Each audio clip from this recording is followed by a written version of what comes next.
Well, we've seen how we can get a high key effect using a window and a simple reflector. Now let's imagine that you've got a little bit more of a budget and you can afford a studio head and a softbox. Right. Instead of the window, we can use the softbox, the size of it, to actually create the high key effect in the background. Okay. What I'm going to use on the camera is a flash gun to light the subject with. Now I've already metered the light reading to make sure, the same as the window upstairs, that we make sure that this is going to be slightly brighter than the subject. So literally, because obviously the bigger softbox you can afford, you've got more leeway with how far out you crop if you need a really close headshot. Now obviously the softbox is big, but it's not that big. So for this shot, we're going to have to get quite close in to get the effect that we need. Okay. So we've set our ISO lower because we're using flashlight. We can get a constant level with the flash. So my ISO is now 200. I can set my shutter speed to anything from 1/25th to 1/60th. And then we've just metered to get our f-stop, which is around f5 for this particular lighting setup that I've got. So let's try and just line up a shot and see how it goes. Okay, ready? 1, 2, 3. Okay, if I just show you how it's coming out, we've got the white background coming in again. Yeah. And she looks like she's lit perfectly there. It's looking pretty good. The other thing we could do, you could get the same effect using the reflector. Possibly if someone was holding the reflector above here, then the backlight would be bouncing off and we could use it that way. If your budget stretches to a little bit more, you can buy another flash head, which we've got one over here. I'll just turn it on. Okay, and obviously with a flash head like this, you can get a much more flashing light because you can use a brolly or you can put another softbox on it. So let me just change over and stick the trigger in. Okay, I'm just going to test this. Yeah, that's working. So this time I'll try the same shot, but we're using our other thing. So Amy, do you want to just step that way a little bit? That's great. Okay, and ready, 1, 2, 3. Okay, that's great. Now I'm finding that this is slightly darker, so we've got two ways. We can either increase the light slightly on there, or we could have opened our f-stop up one stop. Right. Let's try the same thing. Ready, and 1, 2, 3. Okay, that's great. Yeah, I mean, all our levels are right, and obviously using the brolly, it creates a really diffused effect. Yeah, a warm picture. Yeah, exactly. I mean, being able to use the studio light with the brolly on just gives us a much more pleasing effect on the shadows. Well, excluding this camera, what kind of budget are we talking for this setup if someone else wanted to try and recreate this? Okay, well, you can get quite a fairly cheap budget setup with 2 lights, brollies and stands for about £300 to £400. Right. The kit that we're using today is a more professional kit, and that's going to cost more like £800 or £900 for the 2 light setup. And obviously it gets more expensive. I mean, you can get more expensive, better quality brands. Yeah. It just got you if you win the lottery. There's you can go to town really. Okay, so what if you've got literally an unlimited budget? Okay, well that's the next setup that we're going to do. So let's go and have a look.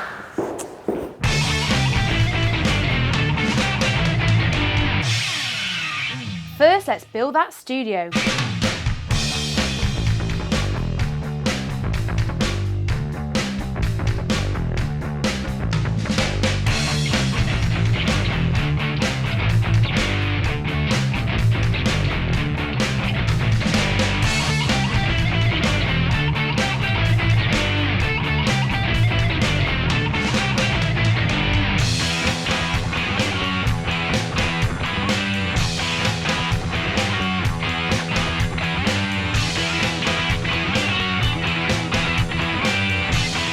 Now with this setup, we use 2 heads at the back to light the paper evenly.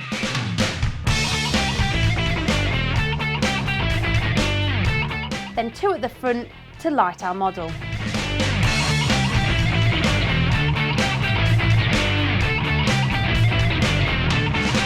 See, there you go, it's that simple.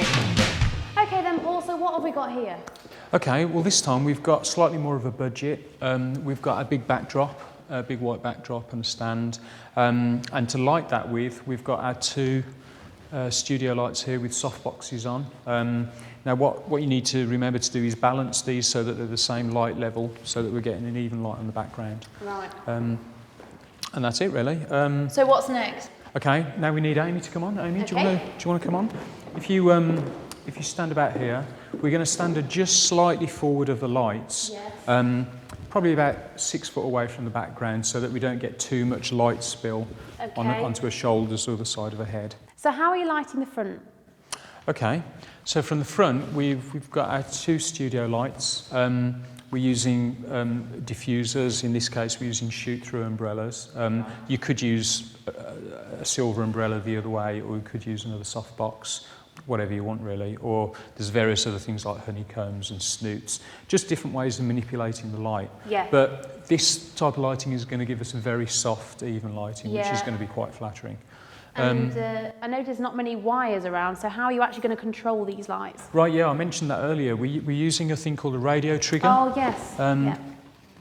Basically, it's a little device. There's a lot of different models on the market, but the good thing about these is you can trigger the lights without having wires to trip over and things like that. And that just attaches to the camera, does it? Yeah, this attaches to the top of the camera, onto your hot shoe. Yeah. And it's triggering off again. Okay, and then obviously when you take the shot, it will send a signal to this unit here. Yep. And then all the other flashes are on slave flashes, so as soon as this triggers off, it'll fire all the other flashes off as well. Oh, wow. Okay, so with all these different lights, how are you going to balance the lighting? Okay, well what we could do is use a light meter again like we used upstairs on the window. We'd basically use the light meter on the back, we'd meter for the back, and then make sure we've got a different stop on the front so that it overexposes. However, I'm going to use just the camera this time to show just how simple it is to get exactly the same effect without using a light meter. Okay. So let's try and take some shots, shall we? I'll get out of the way. Okay.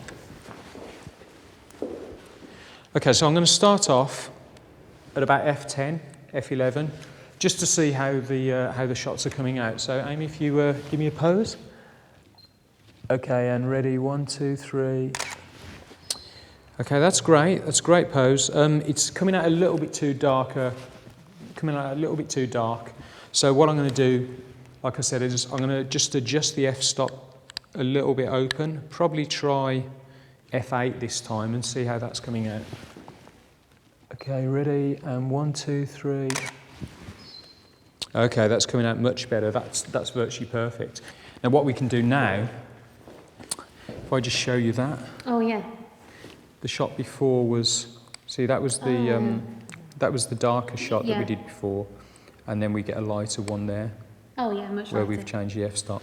Now I could adjust the shadows by taking down the key light to get more shadows, or I could increase it if I want to fill in and get more light in. What we can also do is move the light to the side. If we want the shadows coming in a different place, you know, we can literally move the lights around. Yeah. So it's virtually unlimited, the effects that you can get with this setup. It's fantastic, really. If we wanted to get more of a grey background, we could always turn the backlights off, but that's going into a different type of lighting at all. It's not using the high key. So let's try a couple more shots, and we'll. I'm going to try a full length one now. So.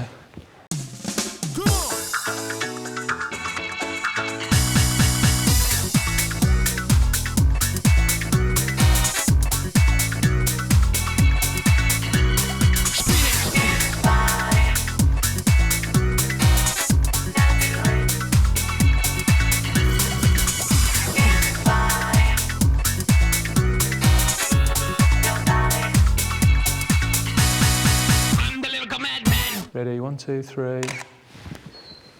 That's brilliant. Do you want to come in and have a look at a couple of these?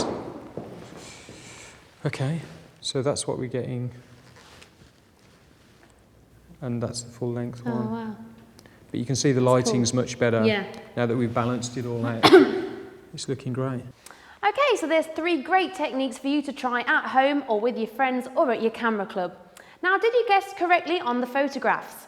Shot A was done using the window, shot B was done with a 2-light setup, and shot C, well, you've just seen it.